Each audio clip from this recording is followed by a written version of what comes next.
Oh, hello there. Yes, well, good grief. The cold snap appears to have been turning into a spell. Yes. Anyway, God, what a busy news day it was yesterday. We had the brilliant news that that evil, vicious dictator Justin Trudeau is going to peacefully hand over power. Yeah, that's what those evil dictators do. I'm quite convinced he's doing it just to kind of show up certain other people that will be sworn in this month. But that's just me being, cynical. And why not? There was an awful lot to be cynical about yesterday. The world's richest man was once again proving that you can have various bits of surgery done on your head, but if you don't tackle what's on the inside, there are going to be all sorts of problems. This is actually somebody that posted this up yesterday, right? 99 agencies is more than enough because Elon's read somewhere, or someone's told him, or he's watched a YouTube video or something, that there are 428 federal agencies, and he's just decided that 99 is enough because why would you need more than 99? Well, I don't know. Why do you need 428? Why don't you just need 556? Why don't you just need 3? And the answer is nobody really knows. But if you're committed to reducing the size of the state, then that's the only thing that's important. And of course, all those glorious, great intellectual thinkers on our side of the pond have done the same thing. So we had Liz Truss piping up as well. Yes, a woman who, don't forget, modelled herself on Margaret Thatcher. And you may recall that Margaret Thatcher managed to shrink the size of the state by how much was it was nothing. Yes, it's like those moves to have 600 MPs, and you can do by all means if you want to. We probably have got too many MPs, but no one's suggesting you should have 4 MPs, are they? Yeah, why would they? Oh well, it's just a lower number, isn't it? Yeah. And there was a lot of this kind of let's not bother thinking about anything or do any kind of joined up adult thinking at all. Yesterday we had, inevitably, or just on the back of the whole grooming scandal thing, we had Richard Tice, who was, here we go. Former Deputy Leader Richard Tice says the party would still be open to a donation from Elon Musk, despite the criticism of Nigel Farage.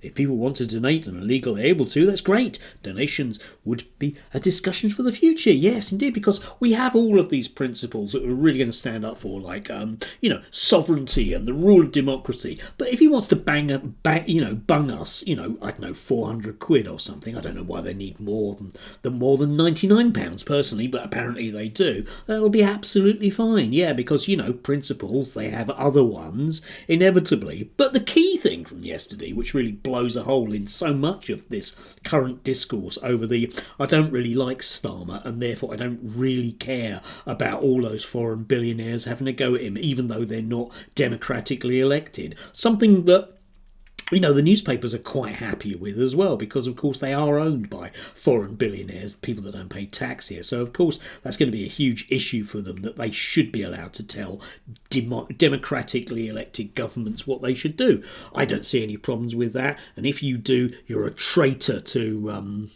the British people. There you go. That works, doesn't it? Yeah, but was this one right? Okay, so the Telegraph thought, aha, let's lead with this because this really sticks it to the commies, yeah? Foreigners 3 times as likely to be arrested for sex offences as British citizens. Crime League table puts Albanians as nationality most likely to be arrested, followed by Afghans, Iraqis, Algerian, Moroccans and Somalis. Now, you may recall from the whole grooming gang thing, that the whole thing about this was that the police were too afraid to arrest people because of political correctness, because they'd be accused of racism. And yet, at exactly the same time, the police appear to be arresting people who aren't particularly native white British in very large numbers. So, which of the two of them is true? Gave you a second to think about that. Yes, that's right. The current narrative is going to have to shift to, well, they're criminals anyway, okay? Because it's a genetic thing, being Albanian and being a criminal. In very much the same way, you may recall during the 80s, it was a genetic thing with teenage kids in, black kids, certainly, in Brixton. Yeah, and you can see all the inherent problems with that, because, of course, you can decide, like Patrick O'Flynn decided to get in on the act, having told us yesterday, or was it the day before? I think it was the day before, that The only reason why these young women allowed, basically, themselves to be sexually assaulted was because teachers like me had told them that it was very, very bad to put judgments on people, and therefore they weren't going to create a fuss or something. You may recall that from yesterday's video. But now he's saying, oh, well, yes, you see, what we need to do is target these people on the basis of their DNA, presumably,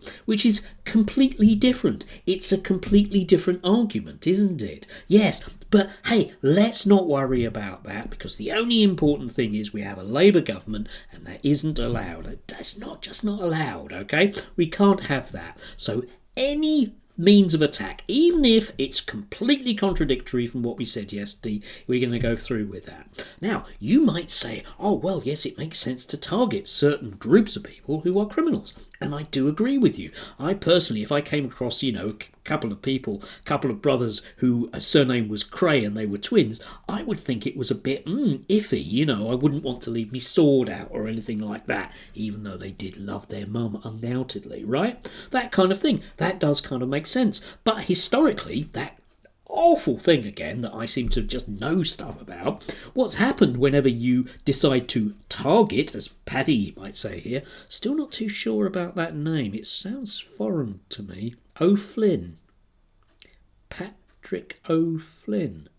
I think he might be Welsh. Anyway, yeah, if you decide to target certain communities, right, like that, then it's kind of, you have a few problems in terms of, well, you may recall a variety of riots over and over and over again. And then you have to have, maybe not an inquiry into grooming scandal, because we've basically already had one of those already. And anyway, I don't think the Labour Party particularly want to sort of indulge people on that. Why should they? They're a democratically elected government, and whenever we do have these public inquiries, they tend to come out with whatever the government wants. You may recall those recently, I know it was a few years ago, we had an inquiry into whether or not there was institutional racism in the UK, and everybody agreed there definitely wasn't any institutional racism because we don't have racism in this country. Do you remember that? And now apparently we do have racism in this country, but it's a different sort of racism because it wasn't institutional, and anyway, black people commit more crime. There you go. Yes, this is why, you see, I make arguments about adults in the room. I'm not a fan generically of that kind of adults in the room statement, because it often involves electing people like Keir Starmer, who, yeah, anyway, right? But generically speaking, I do wish these people would at least come up with something that makes sense from one day to another, rather than simply thinking that I'm too stupid to notice that they're writing utter tosh. And that certainly goes for Conservative politicians on Twitter as well. Yeah, still, there are too many of them, those Conservative opinions. Why do we need more than one? Why can't we just have one out of 403, eh? I don't know. And neither does Elon Musk.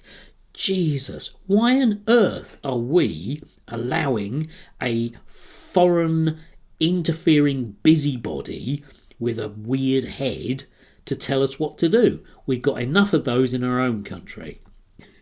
Anyway, do have a gorgeous, gorgeous, gorgeous Tuesday. You can 2025. Jesus, man.